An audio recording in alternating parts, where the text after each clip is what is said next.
हमारी जो पिछली क्लास है वो रीतिकाल पर थी, तो जो विद्यार्थी इस कक्षा को पहली बार देख रहे हैं वो पहले रीतिकाल की क्लास को देख सकते हैं ताकि क्रमबद्ध तरीके से अगली क्लास से जुड़ सकें। ये क्लास विशेषकर बनाई गई है कक्षा 10 के। तो चलिए हम पढ़ते हैं अपना आधुनिक युग। पहला युग है हमारा भारतेंदु युग। इसकी समय सीमा 1843 से 1900 ईस्वी तक है। द्विवेदी युग 1900 से 1920 तक। छायावादी युग 1920 से 1936। आप कुछ जगह पाएंगे कि द्विवेदी युग को 1900 से 1918 तक माना गया है, ठीक। और छायावादी युग की शुरुआत 1918 से मानी गई है, ठीक। प्रगतिवादी युग 1936 से 1943, ये आप यही पाएंगे। प्रयोगवादी युग 1943 से 1950 ईस्वी तक।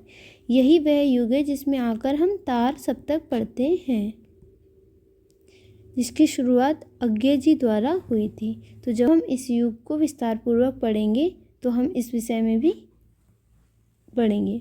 उसके बाद आती है हमारी नई कविता, जो कि 1950 ईस्वी से 1960 ईस्वी तक चलती है। उसके पश्चात आती है समकालीन कविता। इसकी शुरुआत 1960 ईस्वी से हुई थी, इसीलिए इस कविता को साठोत्तर कविता भी कहा जाता है। तो किसी जगह यदि आप साठोत्तर कविता लिखा पाएँ तो समझ जाएं कि समकालीन कविता की बात हो रही है। ये हमारे 1960 से वर्तमान युग तक है, मतलब कॉलेज की स्थापना। तो इसकी स्थापना हुई थी 1800 ईस्वी में। इसकी स्थापना हुई थी 1800 ईस्वी में मार्किवस वेलेजली के द्वारा। इसकी स्थापना का कारण था कि इसमें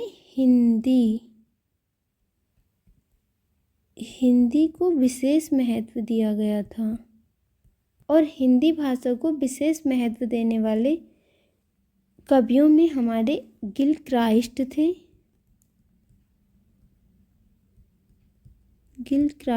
थे। उनके अतिरिक्त लल्लू लाल और सदल मिश्र भी इस कॉलेज में कार्यरत थे, मतलब कार्य कर रहे थे। तो इससे संबंध आपका क्वेश्चन आ सकता है कि फोर्ट विलियम कॉलेज से संबंध किन रचनाकारों का था या कवियों का था। तो लल्लू लाल और सदल मिश्र जी का संबंध फोर्ट विलियम कॉलेज से रहा था, ठीक है। इस समय के हम लेखक और रचनाकारों को पढ़ते हैं। ये सब वे रचनाकार हैं जिन्होंने उस समय इन रचनाओं को खड़ी बोली में लिखा था। तो सर्वप्रथम हमारे रचनाकार आते हैं सदा सुख लाल। इन्होंने सुख सागर नाम से एक रचना लिखी थी जो कि खड़ी बोली में थी, खड़ी बोली में लिखी थी। इसके अंतर्गत इन्होंने विष्णु पुराण को आधार बनाकर इसकी रचना की थी। इंशा अल्लाह खां, रानी केतकी की कहानी, उदयवान चरित्र, यह इनका सबसे अधिक पूछा जा रहा है इस टॉपिक से प्रश्न। इससे आपके 2 प्रश्न बन रहे हैं। रानी केतकी की कहानी किसकी रचना है? तो यह इंशा अल्लाह खां की रचना है, ठीक है। दूसरा आपका प्रश्न बन रहा है कि यह रचना किस विधा की है? तो विधा का नाम आप रचना के नाम के अंतर्गत ही पा रहे हैं। इसको लल्लू लाल इन्होंने लिखा था प्रेम सागर। लेखक हैं हमारे सदल मिश्र, जिन्होंने लिखा नासिकेतोपाख्यान। इस रचना को चंद्रावली भी कहते हैं, चंद्रावली। तो आपके सिलेबस में ये रचनाएं लगी हुई हैं और इनसे प्रश्न भी बन रहा है। तो इन रचनाओं का महत्व ये है कि ये सभी रचनाएं खड़ी बोली में लिखी हुई हैं। और रानी केतकी की कहानी रचना आपकी सर्वाधिक इसलिए आ रही है कि ये खड़ी बोली के साथ साथ एक मौलिक रचना भी है। ये खड़ी बोली में लिखी गई है और ये मौलिक रचना भी है। बाकी रचनाएं जो हैं आपकी वो अनुदित रचना हैं। अब समझते हैं आपके अगले विषय को। तो आपसे कक्षा 10th के विद्यार्थियों से विशेषकर पूछ लिया जाता है कि उस विधा की प्रथम रचना कौन सी है। तो आपका नाटक, आपकी विधा है नाटक। तो आपका प्रथम नाटक है नहुस। जिसको लिखा था गोपाल चंद्र गिरधर दास ने। उपन्यास, आपका पहला उपन्यास है परीक्षा गुरु। ये इस बिंदु से पूछा जाने वाला सबसे सर्वाधिक प्रश्न है, तो इस पे भी आप मोस्ट इम्पोर्टेंट लगा लें। 3 प्रश्न आपके इससे बन रहे हैं। विधा क्या है,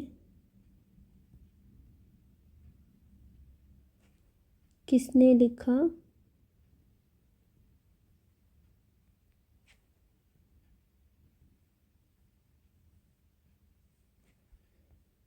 हिंदी का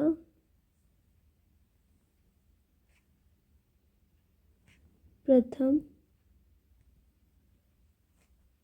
उपन्यास,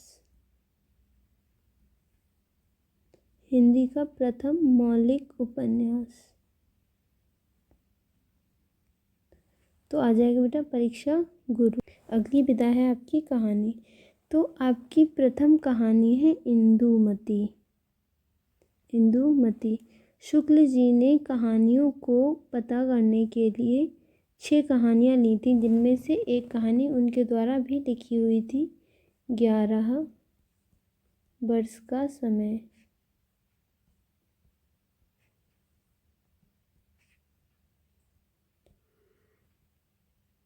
और किशोरी लाल जी द्वारा रचित उन्होंने 2 कहानियाँ ली थी। एक कहानी आपकी इंदुमती और दूसरी ली थी उन्होंने गुलबहार। गुलबहार। लेकिन कहानी के सभी गुणों को देखते हुए उन्होंने इंदुमती को प्रथम रचना माना। निबंध। तो निबंध शिव प्रसाद सितारे हिंद, शिव प्रसाद सितारे हिंद द्वारा रचित राजा भोज का सपना, राजा भोज का सपना 1839। इसका टाइम पीरियड बेटा मैंने इसलिए दिया है क्योंकि कुछ जगह आप सदा सुख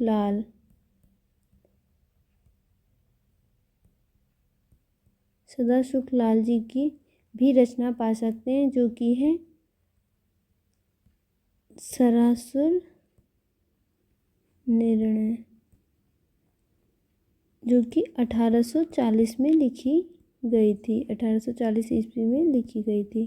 तो 39 में पहले ही राजा भोज का सपना लिखा जा चुका था, तो राजा भोज के सपना को ही पहला निबंध मानते हैं। तो हमारे विद्वानों ने पहला निबंध इसे ही माना है। शुक्ल जी ने निबंध को गद्य प्रबंध भी कहा था, गद्य प्रबंध, लेकिन इसका प्रचलित नाम आपका निबंध ही चला। यात्रा वृतांत, यात्रा वृतांत, इसके अंतर्गत मनुष्य कहीं अगर यात्रा करता है तो उसके विषय में लिखता है। भारतेंदु हरिश्चंद्र ने अपनी यात्रा के बारे में लिखा था, सरयू पार की यात्रा। ठीक है, इन्होंने जब यात्रा की थी तो बैलगाड़ी से की थी, क्योंकि इनका जन्म 1850 में ईस्वी में हो चुका था। उस समय आपका बाइक या 4 व्हीलर नहीं था, तो इन्होंने बैलगाड़ी के द्वारा यात्रा की थी। और सरयू पार की यात्रा, लखनऊ की यात्रा आदि यात्राएं लिखी थी। बनारसी दास, ये बेटा आत्मकथा, आत्मकथा में व्यक्ति अपने बारे में लिखता है और आत्मकथा को वह साहित्य में प्रकाशित करने की पुस्तक, कि वह एक ऐसी पुस्तक लिख रहा है जिसे वह प्रकाशित करेगा, यह सोचकर लिखता है। आत्म इसलिए बता रही क्योंकि आगे मैं बताऊंगी कि आत्मकथा में और डायरी, अब की एक विधा है डायरी, उसमें क्या अंतर है। तो डायरी में और आत्मकथा में यही अंतर है कि आत्मकथा को व्यक्ति साहित्यिक रचना है ये समझ के लिखता है, जबकि डायरी को साहित्यिक प्रकाशित करने वाली रचना या वह प्रकाशित हो जाने वाली रचना सोचकर नहीं लिखता है। क्योंकि किसी की आपका क्वेश्चन आता है कि प्रथम आत्मकथा कौन सी है, तब तो आप लगाएंगे बनारसी दास। यह आत्मकथा ब्रज भाषा में लिखी गई है। लेकिन यदि आपका क्वेश्चन आता है कि हिंदी में लिखी गई प्रथम आत्मकथा कौन सी है, तब आप टिक लगाएंगे मेरी आत्मकथा, मेरी आत्मकथा। यह हिंदी में लिखी गई पहली आत्मकथा है, जो कि श्याम सुंदर दास जी ने लिखी थी।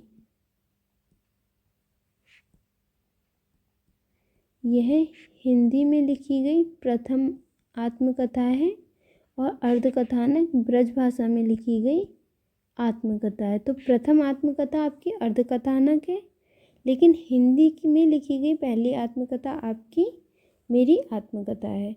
अगला है एकांकी। ये कहानी का ही एक छोटा रूप है। तो पहली एकांकी जिसे माना गया है वो है एक घूंट, जो कि जयशंकर प्रसाद द्वारा रचित है। संस्मरण आपका वह विधा है जिसमें ऐसी स्मृति जो वर्तमान को अधिक सार्थक मतलब अर्थ सहित, समृद्ध, वेदनशील बनाती है, उसे क्या बोलेंगे? संस्मरण। इसकी शुरुआत बेटा द्विवेदी युग से हुई थी। द्विवेदी युग से हुई थी। पहला संस्मरण हमारा पद्म सिंह शर्मा जी द्वारा रचित है, जिसका नाम है पद्म पराग। ठीक है। इस दा में आधे दा में माँ मिला हुआ है, यहाँ दा आधा है और माँ पूरा है। ठीक। अगली विधा है रिपोतार्ज। अब हम जानते हैं रिपोतार्ज विधा को। तो रिपोतार्ज आपका फ्रांसीसी शब्द है जो अंग्रेजी के रिपोर्ट का समानार्थी है। ठीक है। इसके अतिरिक्त साहित्यिक रूप से अगर इसका अर्थ जानें तो ये है कि इसमें साहित्यिकता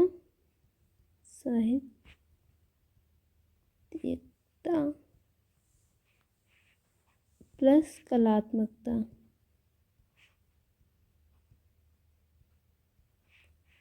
का समावेश होता है। पहले हमारा रिपोर्टर शिवदान सिंह चौहान जी द्वारा रचित है, जिसका नाम है लक्ष्मीपुरा। बेटा ये वो प्रश्न हैं जो सिर्फ आपके हाई स्कूल तक ही ठहरने वाले नहीं हैं, बल्कि आप प्रतियोगिता परीक्षाएं देंगे तो वहाँ भी आपको काम आएंगे। बोर्ड परीक्षा में तो आपसे अभी तक सबसे ज़्यादा जो पूछा जा रहा है वो मैंने आपको बता दिया, सेकंड नंबर परीक्षा गुरु। ठीक।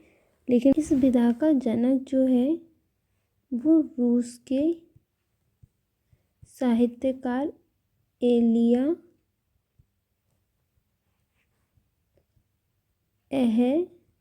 एहरेनवर्ग को माना जाता है। ठीक है। गोपाल शर्मा शास्त्री, इनके द्वारा जीवनी विधा की शुरुआत हुई। जीवनी में क्या होता है कि जीवनी दूसरे के द्वारा लिखी जाती है, किसी व्यक्ति के बारे में किसी अन्य व्यक्ति द्वारा लिखना जीवनी कहलाता है। ठीक है। इससे पहले बेटा आप बहुत सी जगह नाभादास जी का भी नाम पा सकते हैं। नाभादास जो कि भक्ति काल के हैं। भक्ति काल में इन्होंने अन्य रचनाकारों को क्रमबद्ध तरीके से ना लगाकर जैसे जैसे उनका जन्म हुआ तो जन्म तिथि के आधार पर उनको लिया और उनकी रचनाओं के बारे में, उनके लिखने के तरीके के बारे में, ठीक है, कहाँ के वो रहने वाले थे, अधिकांश अन्य चीज़ों की उनकी विशेषताओं के बारे में बताया था। लेकिन हप्या छंद का प्रयोग अत्यधिक किया। हमारा प्रथम समाचार पत्र पंडित जुगल किशोर जी द्वारा रचित है, जो कि कोलकाता से निकला था। आज आपके समय में इसे कोलकाता बोला जा रहा है, लेकिन जिस समय इन्होंने किया था उस समय से कलकत्ता बोला जाता था। समाचार पत्र का नाम है उद्दंत मारतंड। जो आधुनिक युग के अंतर्गत हमने पहला युग क्या पढ़ा था? भारतेंदु युग। चलिए एक बार देख लेते हैं हमने कौन सा युग पढ़ा था? भारतेंदु युग। यहाँ पे आपने पाया 1843, ठीक है, लेकिन अभी मैं आपको नीचे बताऊंगी तो वहाँ पे डेट बदल जाएगी, इसलिए आपके कन्फ्यूज़न को दूर करने के लिए मैं आपको बता दूं कि इस आधार पर इसको 1843 लिखा गया है, लेकिन 43 से इसकी शुरुआत नहीं मानी जाती है, बल्कि भारतेंदु युग की शुरुआत हम 1868 से मानते हैं। तो 43 से 68 के बीच का जो समय है, अर्थात हमारे 25 वर्ष का समय का गैप रह रहा है, तो 25 वर्ष के समय में हमारे उसको हम आधुनिक युग का पूर्वाभास कहते हैं। यह भारत के अंतर्गत रचनाकारों ने हिंदी साहित्य, उसके अंतर्गत रचनाकारों ने खड़ी बोली पर विशेष महत्व दिया, उसको लेकर चीज़ें चली, ठीक है। और फोर्ट विलियम कॉलेज की स्थापना हुई, उसमें किसका कैसा योगदान रहा, किसको कितनी वरीयता दी गई और किसने कितना प्रयास किया, आदि आदि चीज़ों का चलता है, जो आपके लिए भी इतना इम्पोर्टेंस नहीं है, ठीक है। आपको कंफ्यूज नहीं होना है, 43 नहीं लिखना है आप। तो भारतेंदु युग की जो समय सीमा है वो 1868 से 1900 ईस्वी तक है। ये क्वेश्चन भी आ गया है।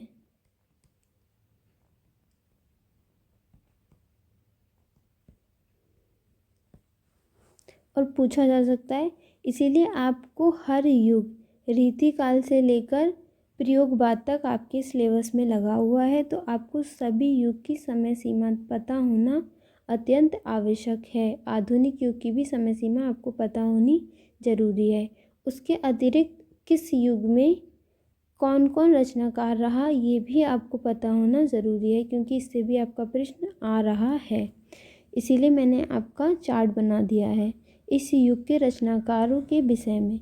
आपसे वैसे तो अभी तक सिर्फ रचनाकार के नाम पूछे गए हैं, कि आपको दे दिया जा रहा है किसी रचनाकार का नाम और पूछा जा रहा है कि वह किस युग का है, लेकिन मैंने रचनाकार का नाम, उसकी जन्म मृत्यु डेट और उसने कौन सी पत्रिका निकाली। इस समय में बेटा पत्रिकाएं बहुत इंपॉर्टेंट हो गई, इसलिए मैंने आपकी पत्रिका भी दे दी है, कि बाई चांस यदि आपका क्वेश्चन आ जाता है तो आप कंफ्यूज ना हो किस राइटर के द्वारा कौन सी पत्रिका निकाली गई, ठीक।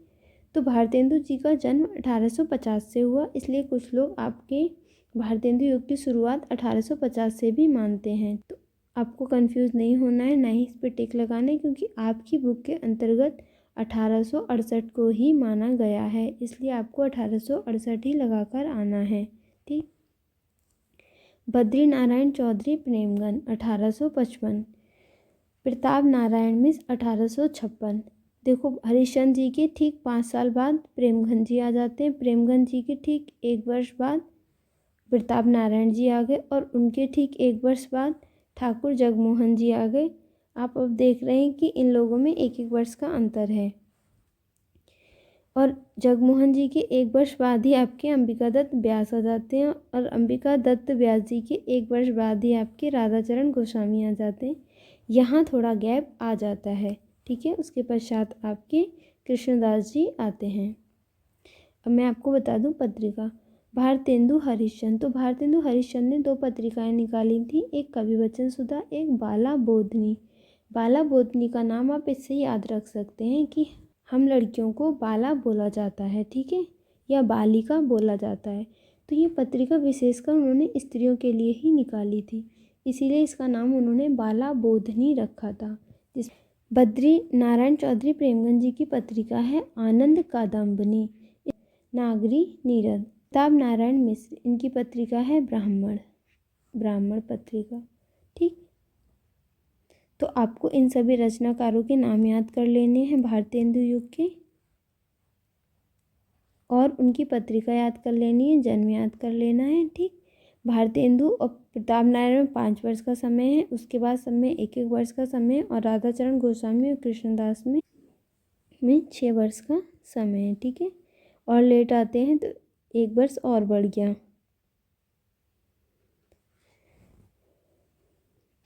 इसमें मैंने बेटा आपको विधा के समय ही बताया है। लाला श्रीनिवास दास से प्रश्न आ रहा है परीक्षा गुरु, ये भी आपके इसी युग के रचनाकारों में आते हैं।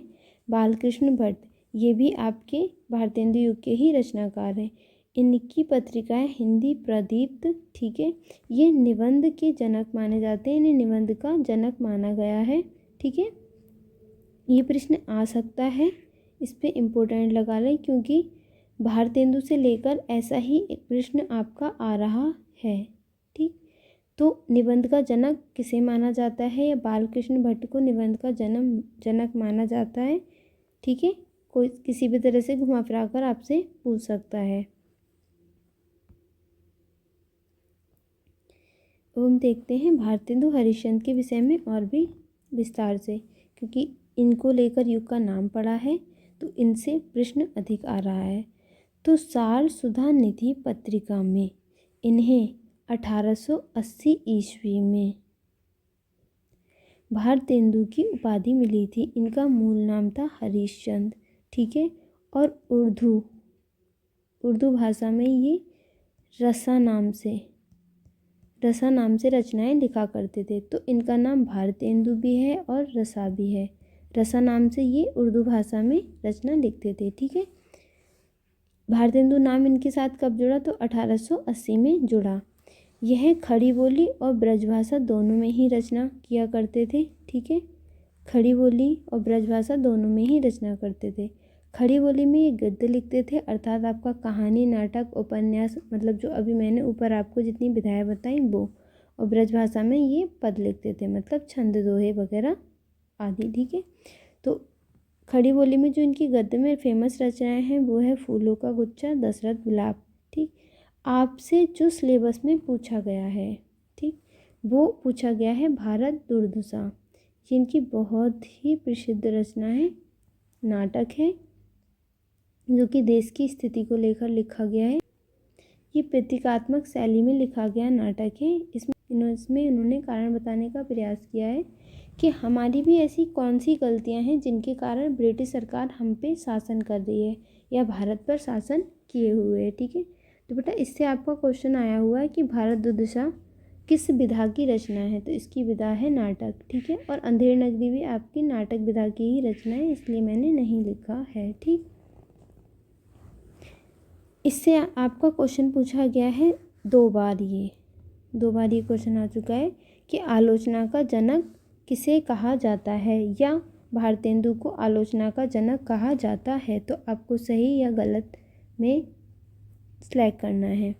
इनकी कविताओं में भक्ति, श्रृंगारिक संवेदना व नवजागरण के स्वर मिलते हैं। भारतेंदु के रचनाओं में नवजागरण का स्वर है, मतलब राष्ट्रीयता की भावना है, जो कि अभी मैंने आपको रचना बताई, ठीक है। अंधेर भारत दुर्दशा में यही है। अगला विशेषता भी आपकी आ रही हैं, तो ये भी आपको तैयार करनी है। हर एक युग की समय सीमा क्या है, युग की, उसकी विशेषता क्या है, ठीक। और जिस व्यक्ति पे उसका नाम पड़ा है उससे लेकर पूछ रहे हैं, जिससे उसका नाम पड़ा है उसको लेकर पूछ रहे हैं, तो उस व्यक्ति के बारे में आपको थोड़ा सा डिटेल में जानना पड़ेगा। तो इस युग की विशेषता है राष्ट्रीयता की भावना। इस समय लोगों में, रचनाकारों में देश प्रेम की भावना जागृत हो चुकी थी। प्रकृति चित्रण, हमारे देश की प्रकृति को लेकर भी बताया जाने लगा था कि देश की चीज़ें कितनी अच्छी हैं। देशभक्ति की भावना, राष्ट्रीय के प्रति विद्रोह की भावना भी जागृत हो गई थी। तो ये आपकी इस युग की मेन विशेषताएं रही हैं।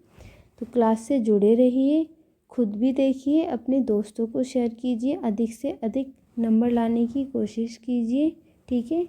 स्वयं भी लाभान्वित हों और दूसरों को भी लाभान्वित कराएं। आपका, मुझे पता है समय बहुत कम रह गया है पेपर के लिए, इसलिए मैं अगले युग पर जल्दी ही आपकी क्लास बनाऊंगी। आपका अगला युग पे बनने वाली जो क्लास है वो है द्विवेदी युग। अब मिलते हैं अगली क्लास में।